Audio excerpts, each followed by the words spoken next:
یہ قطعی خوش فہمی ہے آپ کی.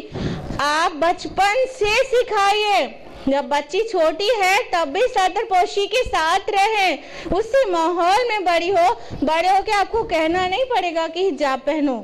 وہ وقت سے پہلے ہی اپنے کو جب کور رکھتی تھی تو بعد میں بدرجہ اولا حجاب کی اہمیت اسے پتہ ہوگی. تو یہ چھوٹی سی مثال تھی جو عام طور پر لوگ دھوکہ کھا جاتے ہیں, جس کی وجہ سے ٹائم جو تربیت کا صحیح رہتا ہے وہ نکل جاتا ہے. تو حجاب جو ہے ہمارا پروٹیکشن ہے, ہمارے بچوں کا بھی پروٹیکشن ہے.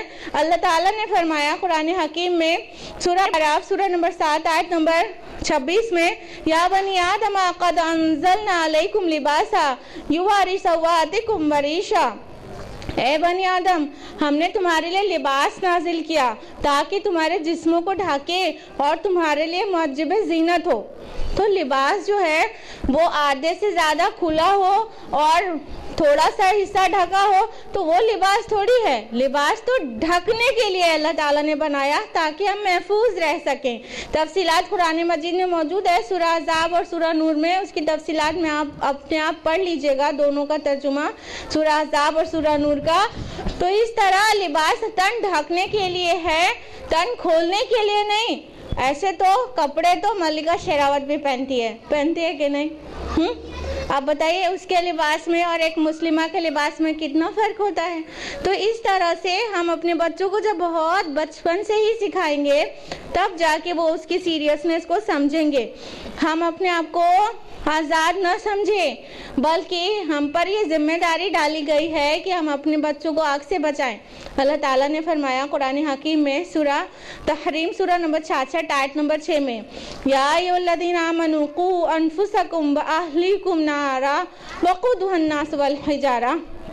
اے ایمان والو, اپنے آپ کو اور اپنے گھر والوں کو آگ سے بچاؤ جس کا ایندھن انسان اور پتھر ہیں. تو ہمارا فرض بنتا ہے کہ ہم اپنے بچوں کو ایسی تعلیم و تربیت دیں جس سے وہ آگ میں نہ جانے پائیں, جس سے وہ آگ سے بچ جائیں. اور آگ سے میری مراد عذاب النار ہے اور جہنم کی آگ ہے. وہ اس عذاب سے, اس آگ سے بچ جائیں جو جہنم میں ہے. ہم عام طور پر جب گرمی کا موسم ہوتا ہے تو اپنے بچوں کو پسینے میں شرابور دیکھ کر بالکل پریشان ہو جاتے ہیں. دل پہ گزر جاتی ہے کہ ہائے میرا بچہ کس طرح سے گرمی سہ رہا ہے, اسکول گیا وہاں سے اتنا پسینے میں شرابور ہو کے آیا, یا کہیں دھوپ میں اگر بچے کو کچھ دیر کھڑا رہنا پڑ جائے تو ہمارے دل پہ گزر جاتی ہے. ہم متھرا کی گرمی سے بچانے کے لیے تو گھر میں اے سی لگا کے رکھتے ہیں, کولر لگا کے رکھتے ہیں, لیکن جہنم کی آگ سے بچانے کی کیا تیاری ہے؟ کیا تیاری ہے؟ ہم اپنے ہاتھ سے اپنے بچوں کو جہنم میں جھونکنے والا کام کر رہے ہیں. جی ہاں, جو غفلتیں طاری ہیں اس کا مطلب یہی ہے کہ اپنے ہاتھ سے آگ میں ڈال رہے ہیں اپنے بچوں کو. نہ ہمارے بچوں کے اندر اسلامی اخلاقیات ہے, نہ انہیں آداب ہے, نہ انہیں سلام کرنے میں پہل آتی ہے, نہ ان کو کھانے پینے سونے جاگنے کی سنتیں معلوم ہیں. کیا سکھا رہے ہیں ہم؟ فرائض نہ ادا کر رہے ہیں اور نہ ہی رسول اللہ صلی اللہ علیہ وسلم کی سنتوں کی پیروی کر رہے ہیں. اس طرح جس غفلت میں ہم بچوں کو پال رہے ہیں اس سے تو یہ لگتا ہے کہ آگ سے بچا نہیں رہے ہیں بلکہ آگ میں ڈالنے کی تیاری کر رہے ہیں. تو جب تک یہ غفلت نہیں ٹوٹے گی تب تک ملت کی فتح اور فلاح کا کوئی بھی ذریعہ نہیں بن سکتا. تو ہمیں اب ان قابل غفلت سے بیدار ہو جانا چاہیے. اپنی نئی نسل کو, اپنے ننھے منوں کو ضرورت ہے دینی تعلیم اور تربیت دینے کی, ایسی تربیت دینے کی جو کہ ضروری ہے ان کو آگ سے بچانے کے لیے اور جو کہ ریکوائرڈ ہے جنت میں جانے کے لیے. اور یاد رکھیے گا کہ اگر ہم نے ایسا کیا تو یہی اولاد ہمارے لیے ثواب جاریہ بنے گی. جی ہاں, اللہ کے رسول کا فرمان ہے جو کہ درج ہے سنن ابن ماجہ جلد نمبر 1 کتاب الایمان باب نمبر 20 حدیث نمبر 241. اللہ کے رسول نے فرمایا کہ انسان جو چیزیں چھوڑتا ہے ان میں 3 چیزیں بہترین ہیں. ایک یہ کہ نیک اولاد جو اس کے بعد بھی اس کے لیے دعائے خیر کرتی رہے، اور دوسرا یہ کہ صدقہ جاریہ، اور تیسرا یہ کہ وہ علم جس کے بعد بھی عمل ہوتا رہے۔ یہ تین ایسی چیزیں ہیں جس کا ثواب مرنے کے بعد بھی جاری رہتا ہے، اور اس میں سب سے پہلی بات جو کہی گئی ہے وہ نیک اولاد کہی گئی ہے۔ تو اگر ہمارے پاس اولاد تو ہے لیکن وہ نیک نہیں ہے اگر، تو گویا ہم مریں گے تو بے اولاد مریں گے، کیونکہ جب نیک اولاد نہیں ہے تو وہ دعا نہیں کرتی اپنے والدین کے لیے، اور وہ اپنے والدین کی مغفرت کی دعا نہیں کرتی، ان کو کوئی خیر نہیں پہنچاتی، اور ان کے اچھے عمل سے جو والدین کو ثواب ملنا تھا وہ منقطع ہو گیا ہے راستہ، تو گویا بے اولاد ہی مرے۔ کتنا شوق ہوتا ہے نا کہ اپنی نسل آگے تک چلے، لیکن یہ نسل بڑھتی رہے اور قبر میں کچھ بھی فائدہ نہ ملے، تو یہ کتنی محرومی کی بات ہے۔ ہم آپ کو مثال دیں گے حضرت عمر بن عبدالعزیز رحمۃ اللہ علیہ کی۔ حضرت عمر بن عبدالعزیز رحمۃ اللہ علیہ خلیفہ راشد سے تھے، سمجھ لیجئے، وہ نہایت پاک باز خلیفہ تھے، خلفائے راشدین کے طرز پر انہوں نے خلافت کی، اور ان کے دور میں ایسا ہوا تھا کہ زکوٰۃ لینے والا کوئی نہیں بچا تھا، مال اتنا بیت المال میں بھرا تھا کہ زکوٰۃ لینے والا کوئی نہیں تھا، کوئی غریب فقیر نہیں بچا تھا، بلکہ سب صاحب استطاعت ہو گئے تھے، اتنا مال بیت المال میں تھا۔ تو اتنی بہترین خلافت کی تھی انہوں نے، جب کہ بیت المال بھرا پڑا ہے، ان کے بچوں کا عید تک میں کپڑا نہیں بنتا ہے، اور بچوں کے ننیال والے نہایت مالدار، بنو امیہ کے لوگ نہایت مالدار، جب ان کے ماموں اور ان کے نانا لوگ سب وہ لوگ بھی خلیفہ تھے، کیونکہ ان کا جو نکاح ہوا تھا وہ عبد الملک کی بیٹی سے ہوا تھا، فاطمہ بنت عبد الملک سے، اور وہ بڑے شاندار ٹائپ کے خلیفہ تھے، مطلب دولت میں کھیلنے والے، اور ادھر عمر بن عبدالعزیز متقی خلیفہ تھے۔ جب عید میں ان کے بچوں کا کپڑا نہیں بنتا ہے تو بنو امیہ کے لوگ جب ننیال والے بچوں کے گھر آتے ہیں تو کہتے ہیں آج تو تمہیں اپنے والد پر بڑا غصہ آ رہا ہوگا کہ انہوں نے ہمارا عید کا کپڑا تک نہیں بنوایا۔ تو بچوں نے کیا کہا تھا سنیے، انہوں نے کہا ہرگز نہیں، ہمارا دل مطمئن ہے، ہمارا ضمیر مطمئن ہے کہ ہمارے ابا جان نے ہم لوگوں کے کپڑوں پہ روک لگائی ہے، ہمارے ارمانوں پہ چھری چلائی ہے، لیکن مسلمانوں کے مال سے خیانت نہیں کی، ہم بالکل راضی اور مطمئن ہیں۔ یہ نیک والد کی نیک اولاد تھی۔ اور جب عمر بن عبدالعزیز رحمۃ اللہ علیہ دنیا سے جاتے ہیں تو وہ اپنے اولاد کے لیے ترکہ نہیں چھوڑ کے جاتے ہیں، وہ نہیں کے برابر ترکہ ملتا ہے، مال نہیں کے برابر ان کے بیٹوں کو، ان کی اولاد کو ملتا ہے۔ وہیں پر بچوں کے جو ماموں ہیں ہشام بن عبد الملک، وہ بہت دولت کا انبار چھوڑ کر جاتے ہیں، ایک ایک بیٹے کو 10 لاکھ درہم ملتا ہے ترکے میں۔ ہشام بن عبد الملک، حضرت عمر، دونوں آس پاس ہی فوت ہوتے ہیں، ایک ترکے میں کچھ نہیں چھوڑ کے جا رہا ہے، دوسرا 10 لاکھ درہم چھوڑ کے جا رہا ہے، لیکن صرف 30 سے 32 سالوں کے بعد ہشام بن عبد الملک کے بیٹے جامع مسجد دمشق کی سیڑھیوں پر بیٹھے بھیک مانگتے پائے جاتے ہیں، اور ادھر عمر بن عبدالعزیز رحمۃ اللہ علیہ کے بیٹے ایک بار میں 100 گھوڑے خیرات کرتے ہوئے پائے جاتے ہیں۔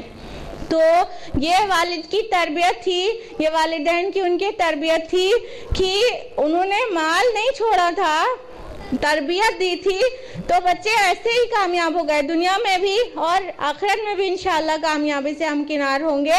لیکن دوسرے نے تربیت نہیں دی تھی، دینی تعلیم و تربیت نہیں دی تھی، مال دیا تھا، کچھ دن میں مال بھی تو اپنا نہیں رہا، وہ بھی فقیر ہو گئے۔ تو اس طرح سے ہم اپنی اولاد کے لیے مال اکٹھا کرنے کی جستجو نہ کریں۔ ہم عام طور پر چاہتے ہیں اپنے بیٹوں کے لیے بہت ساری پراپرٹی اور بہت زمین اور مکان چھوڑ کر جائیں، اپنی بیٹیوں کو بہت زیادہ جہیز دیں اور ان کو زیور اور کپڑے دیں، لیکن والدین کا جو بیسٹ گفٹ ہے، جو سب سے بہترین ہدیہ ہے، وہ ہے بہترین تعلیم اور تربیت۔ اگر یہ دیں گے تو انشاءاللہ ہماری اولاد کامیاب ہو سکے گی، نئی نسل باہر کچھ جو برائیاں ہیں انہیں مٹا سکے گی۔ بہت بریف میں آپ کو بتائیں گے حضرت لقمان کی تربیت۔ ویسے تو یہ آپ کا ہوم ورک رہا کہ تفصیل میں سورہ لقمان آپ لوگ اپنے آپ پڑھ لیجئے گا۔ سورہ نمبر 31 ہے سورہ لقمان، اس کو آپ لوگ تفصیل میں پڑھ لیجئے گا۔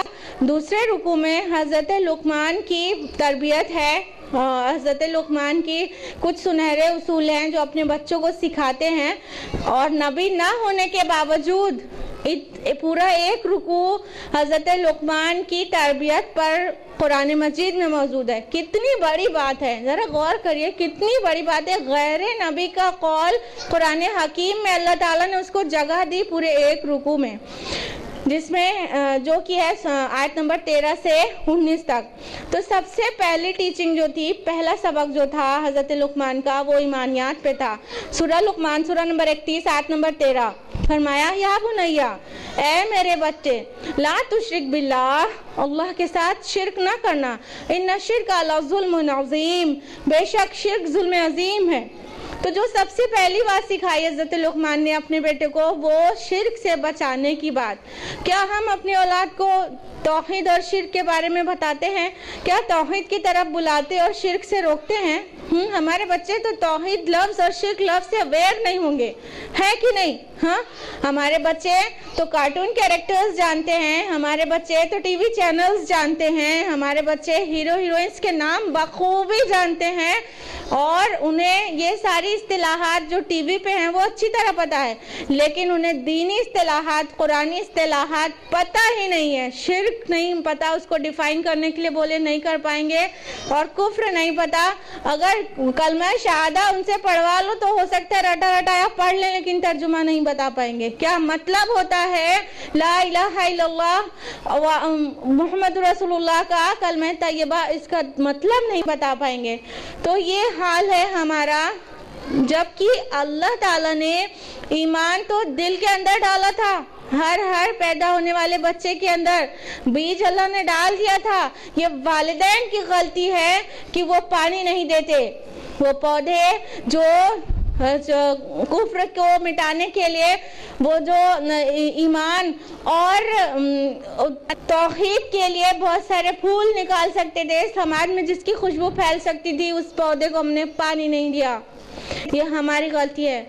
جو دوسری تاکید کی تھی حضرت لقمان نے، وہ آخرت کے متعلق۔ سورہ لقمان سورہ نمبر 13 آیت نمبر 16 فرمایا کہ اے میرے بچے، اگر کوئی چیز رائی کے دانے برابر ہو اور ہو بھی کسی چٹان کے نیچے یا آسمانوں میں یا زمین میں، اللہ اسے لے آئے گا، بے شک اللہ تعالیٰ نہایت باریک بین اور خبردار ہے۔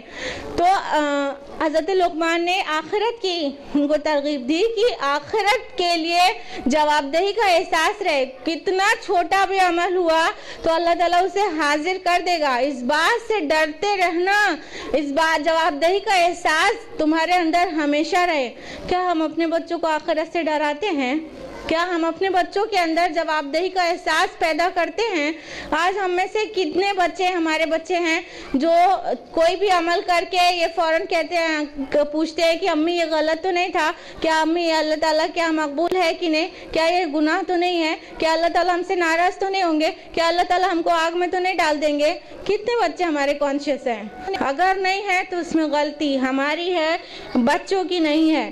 حضرت علی رضی اللہ عنہ نے جب ان کی وفات ہونے والی تھی، خنجر لگ چکا تھا، اپنے بچوں سے کہا تھا کہ دیکھو اگر دنیا اور آخرت کے بیچ ٹکراؤ ہو جائے تو دنیا کو بیچ دینا، آخرت کو نہ بیچنا۔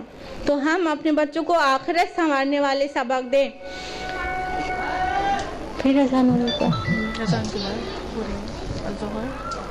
تو 2 بجے نہیں ہو رہی ہے۔ سبق نمبر 3 جو حضرت لقمان نے دیا تھا وہ ہے صلاح یعنی نماز۔ سورہ لقمان سورہ نمبر 13 آیت نمبر 17، یا بنیا اقم الصلاۃ، اے میرے بچے صلاح قائم رکھنا۔